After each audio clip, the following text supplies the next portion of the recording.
Breaking news ఇది Bharat Russia మధ్య స్నేహ సంబంధానికి సంబంధించిన బ్రేకింగ్ న్యూస్. నిజానికి ఈ వార్తను చెప్పటానికి వినటానికి కొంచెం బాధగా ఉన్నటువంటి వార్త. ఈ వార్తను ఇంతవరకు రష్యా ధృవీకరించలేదు, కానీ పాకిస్తాన్ ధృవీకరిస్తోంది. భారత జాతీయ మీడియా సంస్థలు కూడా దీన్ని ధృవీకరిస్తూ ఉన్నాయి. భారత్కి రష్యా శాశ్వత మిత్రుడు. మనం ప్రపంచానికి ప్రూవ్ చేసినటువంటి విషయం ఇది. భారత్ రష్యా ఇద్దరు శాశ్వత మిత్రులు. ఏ కాన్ఫ్లిక్ట్స్ కూడా ఇద్దరి స్నేహాన్ని బద్దలు కొట్టలేవు అనే విషయం ఎప్పటి నుంచో వస్తూనే ఉంది. 1950 కంటే ముందు నుంచి భారత్ రష్యా మధ్య స్నేహం కొనసాగుతూనే ఉంది. భారత్ రష్యా మధ్య చాలా రక్షణకు సంబంధించిన ఒప్పందాలు జరిగాయి, వాణిజ్య ఒప్పందాలు జరిగాయి, ఆర్థిక ఒప్పందాలు జరిగాయి. ఎన్నో ప్రపంచ వేదికల మీద రష్యా భారత్కి సపోర్ట్ చేస్తూనే ఉంది. రష్యా ఉక్రెయిన్ యుద్ధంలో కూడా భారత్ తటస్థ వైఖరిని అవలంబిస్తూ వస్తుంది. మరి ఇప్పుడు రష్యా పాకిస్తాన్కి స్నేహహస్తాన్ని అందించబోతోందా? రష్యా ఇప్పుడు పాకిస్తాన్కి స్నేహహస్తాన్ని అందించబోతోంది అనే వార్త చక్కర్లు కొడుతోంది. పాకిస్తాన్ ఆ విషయాన్ని ధృవీకరిస్తోంది. రష్యా ఎక్కడా కూడా దాన్ని ఖండించలేదు. భారత జాతీయ మీడియా సంస్థలు కూడా ఈ విషయాన్ని ధృవీకరిస్తూ వార్తలను ప్రసారం చేస్తూ ఉన్నాయి. పాకిస్తాన్తో రష్యా కీలక ఆయుధ ఒప్పందాన్ని చేసుకుంటోంది అని. నిజానికి మొన్న ఆపరేషన్ సింధూర్ సమయంలో, పహల్గాం దాడి తర్వాత ఆపరేషన్ సింధూర్ సమయంలో మనం పాకిస్తాన్ ప్రయోగించిన అన్ని డ్రోన్లను, మిసైల్స్ను కూల్చివేసింది రష్యా దగ్గర నుంచి కొనుగోలు చేసిన S-400తో. పాకిస్తాన్కి మనం చుక్కలు చూపించింది రష్యా. మనం కలిసి DRDOలో తయారు చేసిన బ్రహ్మోస్ మిసైల్స్తో. దీంతో రష్యా భారతదేశ బలం మరింత బలాన్ని పుంజుకుంటుంది అని ప్రపంచ దేశాలు మాట్లాడుకుంటూ ఉన్నాయి. రష్యా భారత్ సహకారంతో ఇద్దరు కలిసి తయారు చేసుకున్న ఆయుధాల గురించి ప్రపంచం మాట్లాడుకుంది. అదే సమయంలో పాకిస్తాన్ తోక ముడిచింది. ఇప్పుడు తోక ముడిచిన పాకిస్తాన్ ప్రపంచ దేశాల ముందుకు వెళ్ళి సాగిలపడుతూ ఉంది. IMF నుంచి దొంగ అబద్ధాలతో, అసత్యాలతో లోన్ కూడా తెచ్చుకుంది. ఆ లోన్ని పాకిస్తాన్ తెచ్చుకోవడానికి కారణం, ఇటు చైనా సహకారాన్ని అందించింది, అటు సౌదీ అరేబియా సహకారాన్ని అందించింది, ఇటు అమెరికా సహకారాన్ని అందించింది, టర్కీ కూడా సహకారాన్ని అందించింది. ఇప్పుడు రష్యా కూడా టర్కీ బాటలో నడిచే అవకాశం ఉందా? ఇప్పుడు రష్యా కూడా టర్కీ బాటలో నడిచే అవకాశం ఉందా అనే విషయం పాకిస్తాన్ చెబుతూ ఉంటే కొంత బాధ కలుగుతూ ఉంది. రష్యా ఎప్పటికీ భారత్కి శాశ్వత మిత్రుడు. రష్యా భారత్ బంధాన్ని ఏ శక్తులు కూడా అడ్డుకోలేవు అనే విషయాన్ని మనం కాపాడుకుంటూ వచ్చాం. ఇప్పుడు దెబ్బతిన్న పావులాగా, సగం చచ్చిన పావులాగా ఉన్న పాకిస్తాన్ IMF నుంచి లోన్ పొందింది. అమెరికాతో స్నేహాన్ని కొనసాగించాలనుకుంటోంది. అటు గోడ మీద పిల్లిలాగా ఉండే ట్రంప్ కూడా అటు ఇటుగా మాట్లాడుతూ ఉన్నాడు. పాకిస్తాన్కి లోన్ ఇప్పించొద్దు అని మనం చెప్పినప్పటికీ లోన్ ఇప్పించాడు. అదే సమయంలో అక్కడ మత స్వేచ్ఛకు సంబంధించిన ఒక కమిషన్లో పాకిస్తాన్లో ఉగ్రవాద శిక్షణ పొందిన వ్యక్తులకు పదవులు కట్టబెట్టాడు ట్రంప్. రష్యా అధ్యక్షుడు వ్లాదిమిర్ పుతిన్ మధ్య కొన్ని మంచి సంబంధాలే ఉన్నాయి అనేది ప్రపంచం మాట్లాడుకునే విషయం. ఇలాంటి సమయంలో మొన్న కాల్పుల విరమణకు భారత్ పాకిస్తాన్ మధ్య తలదూర్చి కాల్పుల విరమణ సాధించేలాగా తలదూర్చిన ఈ అమెరికా ఇప్పుడు రష్యాపై ఏదైనా ఒత్తిడి తెస్తోందనే అనుమానాలు కూడా కలుగుతున్నాయి. ఎందుకంటే ట్రంప్ రష్యా అధ్యక్షుడితో కూడా కొన్ని సంబంధాలను కొనసాగిస్తూనే ఉంటాడు. ఇద్దరికి మంచి సంబంధాలే ఉన్నాయి అని. ఇప్పుడు రష్యా పాకిస్తాన్కి ఆయుధాలు సప్లై చేయాలని అనుకుంటుందా అంటే నిజానికి మనం పాకిస్తాన్ ఇప్పటికీ నమ్మలేం. భవిష్యత్తులో మరో యుద్ధానికి, కవ్వింపు చర్యలకు పాకిస్తాన్ పాల్పడే అవకాశం ఉంటుంది. 1971లో మనకి వ్యతిరేకంగా అమెరికా వార్షిప్ను పంపించినప్పుడు రష్యా ఒక్క దేశం మాత్రమే మనకి అండగా నిలబడింది. రష్యా ఒక్కటి మాత్రమే నా మిత్రుడు భారత్ అని ప్రకటించింది ప్రపంచ దేశాలకు. ఇప్పుడు ఆ మిత్రుడు పక్క చూపులు చూస్తున్నాడా అనే అనుమానాలు వ్యక్తమవుతున్నాయి. పాకిస్తాన్ ఆ విషయాన్ని ధృవీకరించింది. పాకిస్తాన్లో రష్యా 22,000 కోట్ల రూపాయలు పెట్టుబడులు పెట్టబోతోంది అనే చెబుతూ ఉన్నారు. కరాచీలో ఉక్కు ఫ్యాక్టరీ ఏర్పాటు చేయబోతున్నట్టుగా తెలుస్తోంది. రష్యా పెట్టుబడులను పాకిస్తాన్ కూడా ధృవీకరించింది. పెట్టుబడులపై అధికారికంగా ఇంకా ఎటువంటి ప్రకటన చేయలేదు రష్యా. కానీ పాకిస్తాన్ మాత్రం 22,000 కోట్ల రూపాయలతో ఇటు రష్యా పాకిస్తాన్లో పెట్టుబడులు పెట్టడానికి అగ్రిమెంట్ కుదిరింది అని పాకిస్తాన్ చెబుతూ ఉంది. ఒకవేళ అదే జరిగితే పాకిస్తాన్కి రష్యా కొంత దగ్గర అవ్వక తప్పని పరిస్థితులు ఏర్పడతాయి. సో ఇది భారత్కి కొంత వ్యతిరేక ప్రభావాన్ని చూపించే అవకాశాలు ఉండొచ్చు అనే విశ్లేషణలు కూడా మనకు వినిపిస్తూ ఉన్నాయి. మరి ఇప్పుడు రష్యా పాకిస్తాన్లో పెట్టుబడులు పెట్టడానికి ముందుకు వచ్చిందనే వార్తపై మీరేమనుకుంటున్నారు? మీ అభిప్రాయాన్ని కూడా కమెంట్ బాక్స్లో తెలియచేయండి.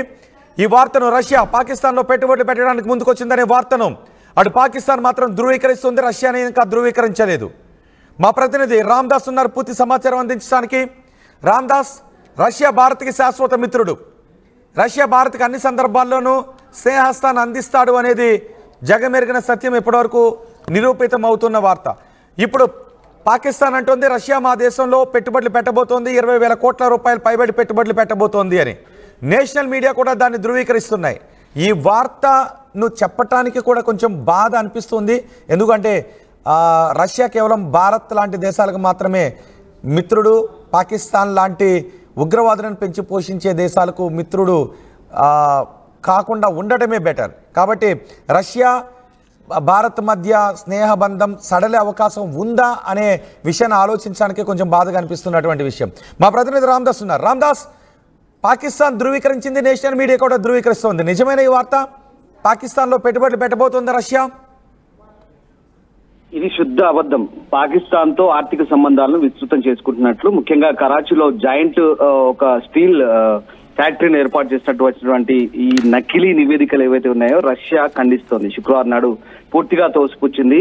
వాస్తవానికి ఇది 1970లో Soviet Union Pakistan steel Mills అని పిఎస్ఎం పేరుతో రూపొందించి ఈ నిధులు సమకూర్చుకున్నప్పుడు ఆ రెండు దేశాల మధ్య ఉన్నటువంటి సహకారాన్ని మళ్ళీ పునరుద్ధరించడానికి మాస్కో అలాగే ఇస్లామాబాద్ ఈ రెండు కూడా ఆయా దేశాల్లో కొత్తగా ఉక్కు కర్మాగారాలను స్థాపించడం ద్వారా పారిశ్రామిక సహకారాన్ని విస్తరించడానికి కృషి చేస్తున్నాయంటూ పాకిస్తాన్ మీడియా చేసినటువంటి అబద్ధపు ప్రచారం ఇది. పాకిస్తాన్ మీడియా కొన్ని అరబ్ మీడియా సంస్థలు సృష్టిస్తున్న ప్రాపగండా.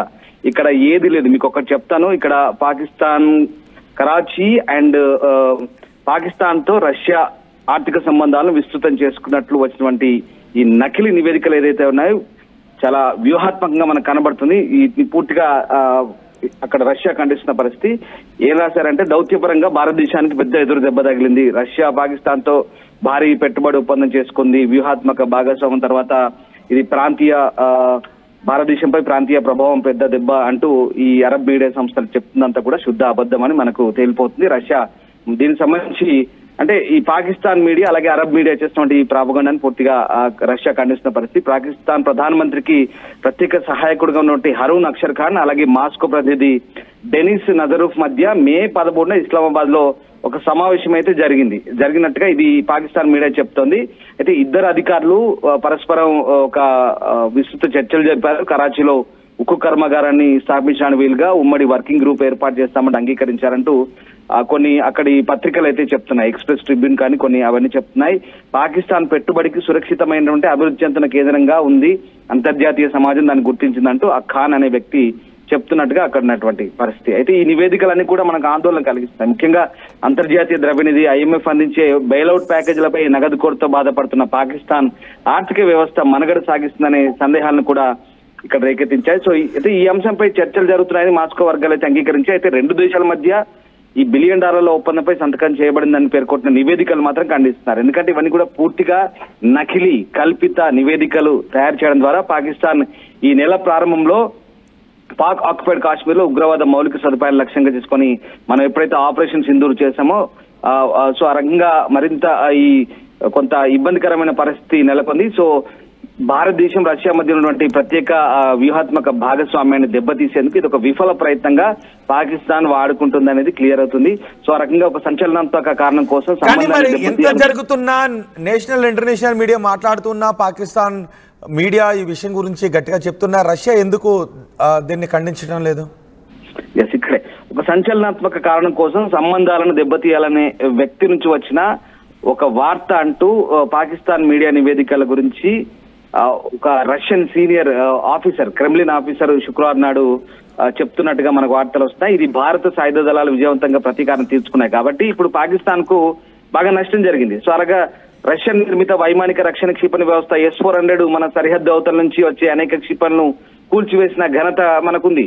సో ఆ రకంగా మనం పూర్తిగా రష్యా ఇండియా జాయింట్ వెంచర్స్ మనకు సహకారం ఉంది సైనిక రంగంలో చాలా క్లియర్ గా చాలా సమర్థవంతంగా ఈ రెండు మిత్ర దేశాలు కూడా మనం పరస్పరం సహకారం చేసుకుంటాం. ఇప్పుడు మొన్న S-400 మనకు చాలా కీలకంగా పనిచేసింది. అదే టైంలో రష్యాతో కలిసి అభివృద్ధి చేయబడి ఇప్పుడు ఎక్కువగా భారత్ లో తయారు చేయబడినటువంటి బ్రహ్మోస్ సూపర్సోనిక్ క్రూయిజ్ క్షిపణులు ఏవైతే ఉన్నాయో పాకిస్తాన్ లో ఈ చాలా స్పెసిఫిక్ టార్గెట్స్ ని మనం ఛేదించడానికి ఉపయోగించాం. ఆ రకంగా ఇప్పుడు భారత్ లోని రష్యా రాయబారి డెనిస్ అలిపోవ్ కూడా కొన్ని ఇంటర్వ్యూలో ఏం చెప్తున్నారంటే ప్రధానమంత్రి మోదీ నాయకత్వాన్ని ఆయన ప్రశంసిస్తూనే ఈ 26 మంది అమాయకుల ప్రాణాలకు మరణానికి కారణమైనటువంటి ఆ ఏప్రిల్ 22 పహల్గామ్ ఘటన ఏదైతే ఉందో దాన్ని గుర్తించి ట్రాక్ చేసి శిక్షించాలంటూ ఆయన న్యూఢిల్లీని ఆయన అప్రిషియేట్ చేశాడు. ఈ ఆపరేషన్ సిద్ధును కూడా వాళ్ళు అప్రిషియేట్ చేశారు.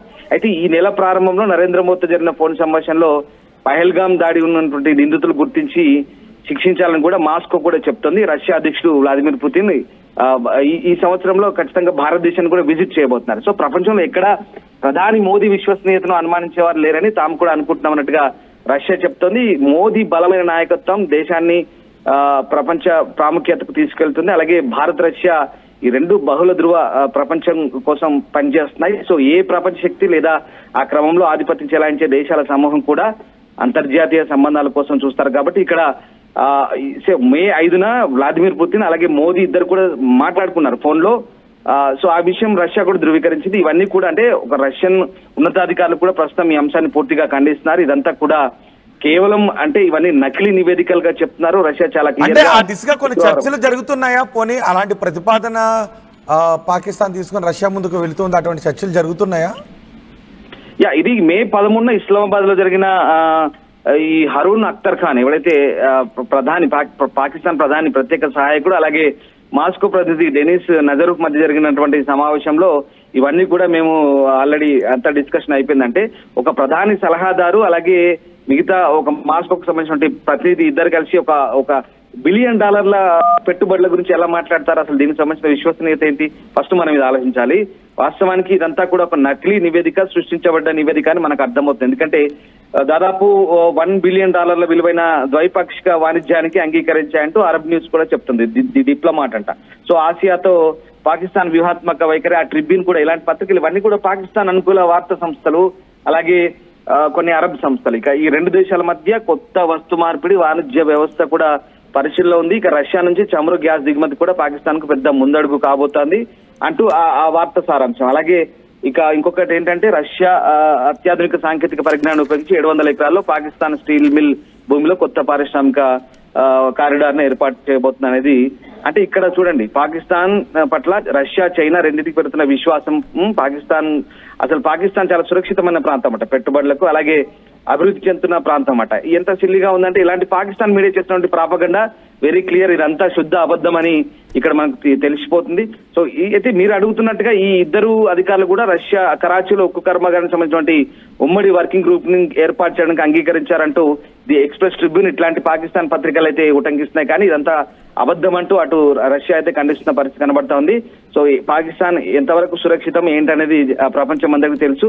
సో ఇప్పుడే అదే నేను ఇందాక చెప్పాను కదా, IMF ఇచ్చే బెయిల్అవుట్ ప్యాకేజీలపై ఆధారపడి బతుకుతున్న పాకిస్తాన్ కు అంటే ఇప్పుడు నిజంగా చెప్పాలంటే ఇవన్నీ కూడా పాకిస్తాన్ ప్రజల్లో ఒక రకమైనటువంటి విశ్వాసాన్ని పొందేందుకే ఇట్లాంటి ప్రయత్నాలు చేస్తున్నారా అనేది చాలా క్లియర్ గా అర్థమవుతుంది. సో రష్యా ఒకటే చెప్తుంది, రష్యన్ అధికారి ఒక సీనియర్ అధికారి చెప్తున్నారు ఇవన్నీ కూడా ఒక సంచలనం. అంటే ఇరు దేశాల మధ్య సంబంధాలను దెబ్బతీయడానికి ఇట్లాంటి కల్పిత వార్తలు, ఒక వ్యక్తి నుంచి వచ్చినటువంటి అతిశయోక్తి వార్త అంటూ పాకిస్తాన్ మీడియా నివేదికలపై రష్యా సీనియర్ అధికారి స్పందించినట్టుగా అర్థమవుతుంది. సో ఆ రకంగా మనం ఎక్కడైతే ఇప్పుడు రష్యాను ఉపయోగించుకొని సక్సెస్ అయ్యామో ఈ మొన్నటి వార్లో S-400తో దాన్ని దెబ్బతీసే ప్రయత్నంలో భాగంగానే ఇంత కుట్రగా రష్యన్ అధికారులు అయితే చెప్తున్న పరిస్థితి కనబడుతుంది. ఎక్కడా ఏమీ పెద్దగా పురోగతి కనిపించట్లేదు. ఆ రెండు దేశాల మధ్య నిజంగా ఈ పారిశ్రామిక సహకారం ఇప్పుడు ఊపందుకుందా అంటే ఇప్పటికైతే రష్యా ఎలాంటి అధికారిక ధృవీకరణ చేయలేదు. పాకిస్తాన్ మీడియా డబ్బా కొట్టుకుంటుంది. పాకిస్తాన్ మీడియా సొంతంగా ఏదో ప్రేలాపనలు మనకి కనబడతా ఉన్నాయి.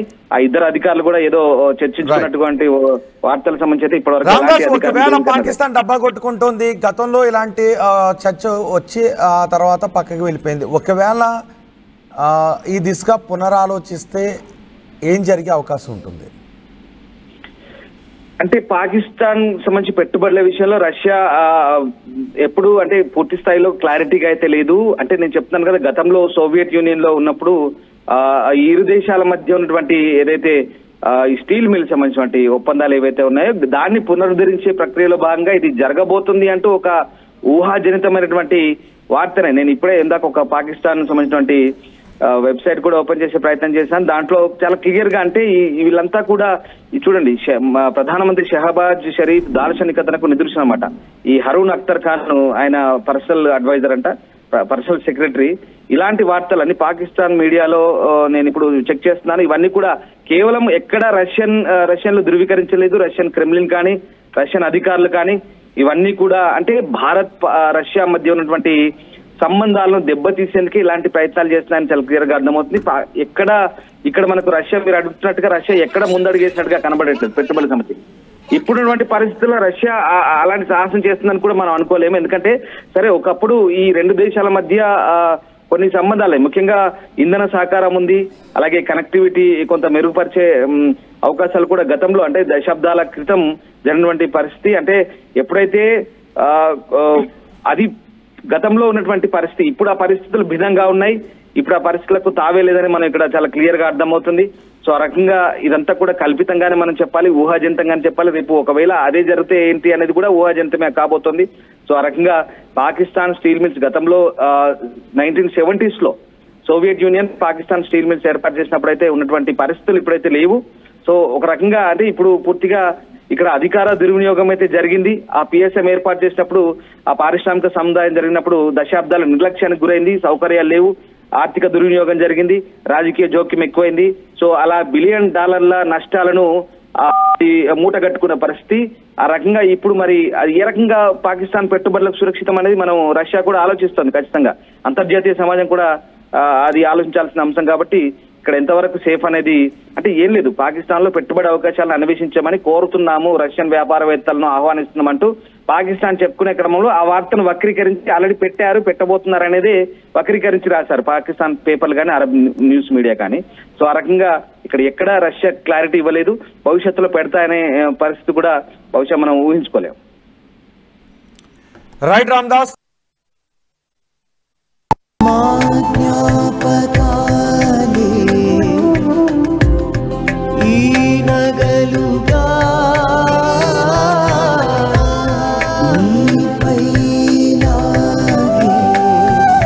అమ్మాయి గౌరవాన్ని అమ్మలా కాపాడుతుంది గోకులం సిగ్నేచర్ జ్యువెల్స్.